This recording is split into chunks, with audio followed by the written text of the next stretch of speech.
Yeah, so we ended up in like split prison on day one. Who could have seen this one coming? In reality, I actually don't mind watching splits the first, day and a half of the raid because splits are just a byproduct of the race world first. It's not something that's super atypical of happening. I have an issue with watching splits beyond that. Yeah, we're not sure how much longer we're going to be seeing splits out of these top guilds, but it does seem likely it'll be another day or two, maybe. And as you can see on our tracker here, we're basically in the exact same spot as we were, yesterday. Yeah.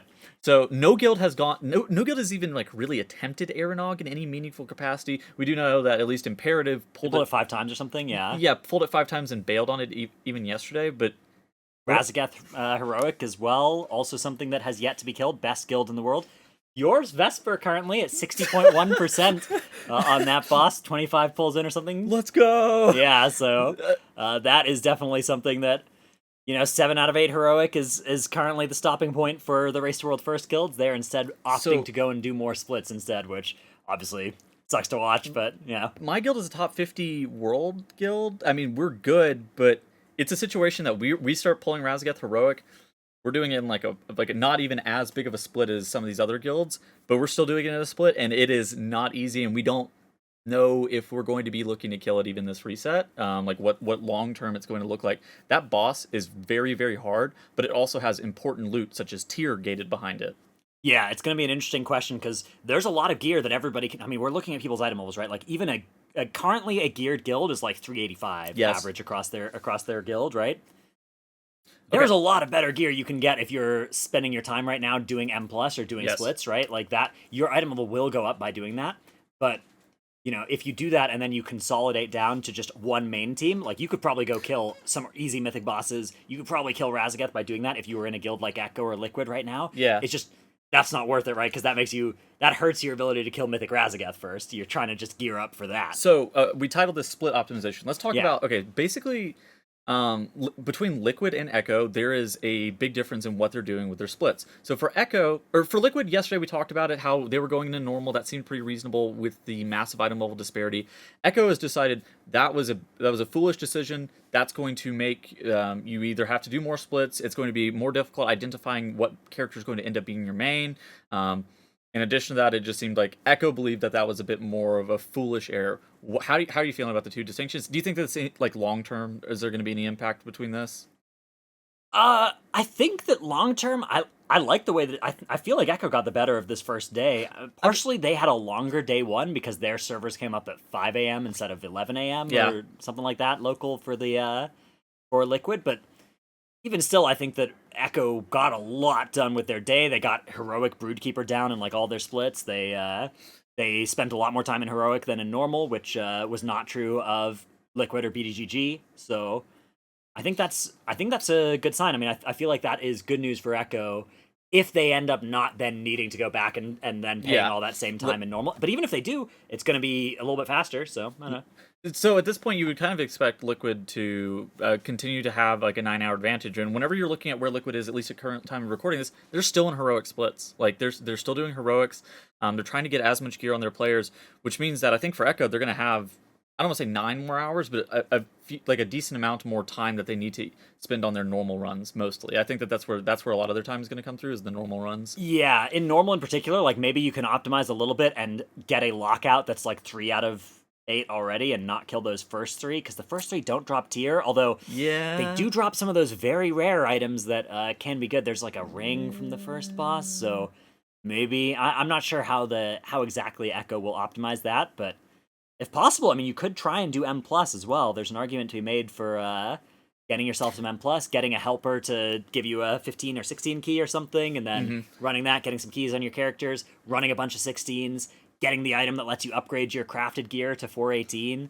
That, I think, is another compelling option for these first couple of days. Things feel strangely even right now. Yeah, it's, again, like, I say it, like, I feel like the first day maybe went slightly better for Echo than for Liquid, but even then, obviously, like, you can't read from any of this. Yeah. It's just gearing, right? Everybody's just trying to gear. It feels very even. We'll know more once you actually jump into Mythic. The post-mortem as well, like, when we look back on this tier, which decisions were smart and which were stupid, or if it's a 5-day tier versus a 10-day tier, that's going to be a big factor in who you'd rather be at the end of day one, like how much time you'd want to have spent in normal. You're gonna jump off the bandwagon and think this is a short tier? Because I'm still on. I've always said 9 days. 9 days has been my estimate. I'm sticking with it. Yeah. I don't know. I just look at how today went, and I feel super hesitant. Whenever I also look at how difficult heroic Raszageth is. Yeah, heroic Raszageth, pretty tough. I mean, if people are trying to kill mythic Raszageth this reset, they are going to need to obtain a lot of gear. Yeah. But there's a lot of ways to get gear. Like, gearing up is the name of the game. Next thing we want to talk about is helpers and how they've shaped the race to world first. This tier in particular, we've seen a significant reduction in the amount of helpers that are being utilized in race to world first. And I think that honestly, this is for the better for the race. Helpers are basically whenever you have a character who is not really attached to your guild, come in and effectively give their loot lockout to your guild, either for gold or due to regional pride. Yeah, friendship as well, or X-Raiders, casters even sometimes have helped him with these sorts of things. Just come in and sit there and click pass on all the loot, and the loot goes to the guild, and you get a great vault filled. Sometimes you get some gold, and you're helping them out. But that hasn't been that was something we were thinking was going to be a big deal with this race, but due to the difficulty of heroic in particular, helpers have not been much of a thing in the heroic raid, because you can't bring more than a few helpers. Like Echo, I think, did 5 helpers in one split, which was a lot, and they were able to kill Dathia and Broodkeeper without much trouble in that split still, which was very impressive, but you can't get much more helpers than that in before those two bosses start to become really hard, and Raszageth in particular, I think that one is absolutely no helpers this week in heroic Raszageth. But it's also a situation, too, where I think group loot was one of the bigger driving factors for reasons that we're not seeing as many helpers this tier. Now, it's not going to eliminate helpers. Obviously, helpers are still valuable to save some of your characters' loot lockouts. You can obviously, like, if you save enough of them, you can run one more full split or multiple full splits. But in reality, like, these guilds, these Race to World First guilds have leveled, 6, 7, 8 characters and are prepared to do, like, 8 character copies and 11 splits or something like that. Because, I mean, for one, leveling was super easy, and just getting characters raid ready for this raid tier wasn't too bad. And so now with the addition of group loot, helpers are, they're not obsolete, but they're significantly less utilized. I think a big part of it as well is the difficulty of heroic is so high. If that wasn't true, like if we were coming into this tier at higher item level, so maybe next year we got to look out for this again, then it would be possible to be running like 15 raiders and 15 helpers and run 2 splits at once, right? That'd be a pain in the ass. That would be very good if you could do it, but it's not feasible this time. So best you can do is like a few helpers freeing up a couple of characters to go do M+ or something, but you can't do much better than that with the current difficulty of heroic. Okay, so there hasn't been much progression in the race. I think the last real meta topic that I want to talk about is this start of the race with stuff like this super boring? And I think let me just like pose the question real quick, and try to explain it. So what I've seen from some players and some people in the community is like the start of the race is super boring. A lot of it's being attributed to the fact that normal, heroic, and mythic come out the same week, so we end up being a bit effectively forced to watch how heroic week would have otherwise played out on broadcast. And this is actually being called as like a more boring start to the race world first, where it actually kind of dissipates a lot of the hype for it. How are you feeling about this? Yeah, I would say yeah. I mean, obviously heroic splits are boring. It's unfortunate to watch them. I will say it's not new. Like, remember Sepulcher? In Sepulcher, the Vigilant Guardian Mythic didn't die for 28 hours or something after the raid opening, right? It was the first day there we were also watching heroic tier acquisition gameplay, and that I think has been a pretty normal thing for a lot of tiers, and we kind of forget about it, and splits are always worse than we expected because we always block it out of our mind. But yeah, well, I do think it would be like it may be a little bit worse because of the fact that heroic week was, but honestly, even if people had heroic week last week, like they're coming in this week and they're probably gearing up with heroic first anyways, because no matter how hard mythic is, you're saving more time by gearing up out of heroic first than by progressing mythic under geared. There would have been less splits though. Maybe there definitely would be less splits on broadcast. The reason that we saw so many splits on broadcast last year was due to LOD and Rygalon having tier gated behind it, and so we had to watch them do that. This tier, obviously, it's everything. It's everything, and you're always going to have to watch heroic splits. That's the nature of the race to world first. You could have potentially watched a little bit fewer. I'm surprised that we haven't seen Aranog die yet. I think that's a big deal. Do you expect Aranog to die soon? Yeah, I think there's going to be a North American guild in the next 6 hours that goes in there and gets it done. Not mine. It's not mine. Maybe not yours, but like, I don't know, instant dollars, right? Like a guild like that, go and get world first. Yeah, sure. Aranog, maybe. I think something like that is a reasonably high chance of happening. Maybe not, but if not, then tomorrow for sure. Surely the time we're recording this tomorrow, there will be a guild at least like 3 out of 10 or 3 out of 8 here. Okay, what do you think the odds are that there is no guild at 1 out of 8 by this time tomorrow? Yeah.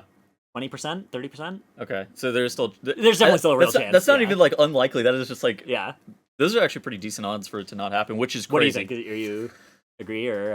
I think that I had it a non-zero chance that we were going to see that. The fact that you gave it 20% odds, I feel like is fair. I think it's fair. It's just a situation that not that many guilds have splits to do, and so after you end up eventually you got to do something. But I think doing M+ is kind of better than frogging Mythic right now if you're in a guild that's not doing splits. Okay, there's a weird situation. So Broodkeeper, killing through Broodkeeper, I don't want to say it's easy, but it's fairly reasonable for any guild that's doing like high cutting edge Hall of Fame level rating.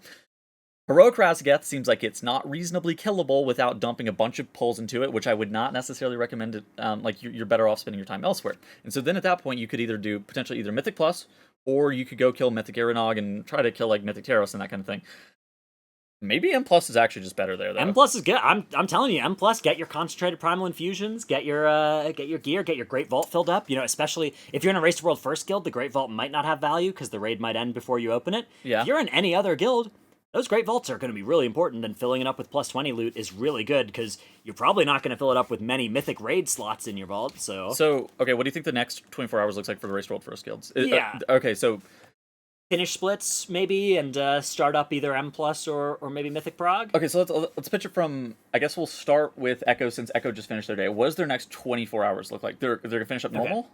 I think Echo will do a couple of normal runs, like surgical strikes into normal for specific characters with a lot of swapping around, not like full splits of normal. Okay, that's my guess. I mean that'll only take up a couple of hours, maybe like 3 or 4 hours. And I think they will I think they will spend 4 or 5 hours doing M+, is my guess. Okay, so not progging Raszageth. I don't think they will prog Heroic Raszageth yet, because I think the thing is they will want to, if they can gear up a little bit with M+, then they can do more splits of Heroic Raszageth versus having to consolidate into more main groups. So that's my thinking, and I think for the same reason they also wouldn't want to go Aranog yet either. But I think for Liquid, I think that they maybe should look to do that, but in my experience with Liquid, I would expect them to kind of within the next 24 hours finish up their heroic, because I think they're done with normal, and I think they're going to finish up their heroic, and then I think they're likely to start progging Heroic Raszageth to kind of finish that thing off, and then maybe start looking to move into Mythic. Yeah, I mean, I'm very curious to see what happens. It'll be exciting to see. As a North American raider, I do know that they have like people set up to help them do high level M+ without basically their players being forced to grind up those keys. So that cuts down a lot of time. It's big, yeah. Getting your key kind of bringing it from 2 to 18 or whatever is a lot of time. Yeah, that's like 5 hours. Being given an 18 is very, very good. Yeah. Okay. Anything else? Yeah, I think that's it for our video for today. Hope you've enjoyed it. Let us know what you think and stuff in the comments, and hopefully tomorrow we've got some more numbers on this leaderboard. We'll probably have some analysis tomorrow, assuming that there's some kills. Maybe we have some analysis on like Raszageth. Heroic Raszageth type thing. Yeah, I think that could be reasonable. Yeah, especially if we have like a world first Raszageth heroic, we could talk through that. All right, cool. Hopefully the production improves tomorrow too. I think we've got a plan for it. We have it on medium authority that maybe something will happen. Yeah, we'll see. All right.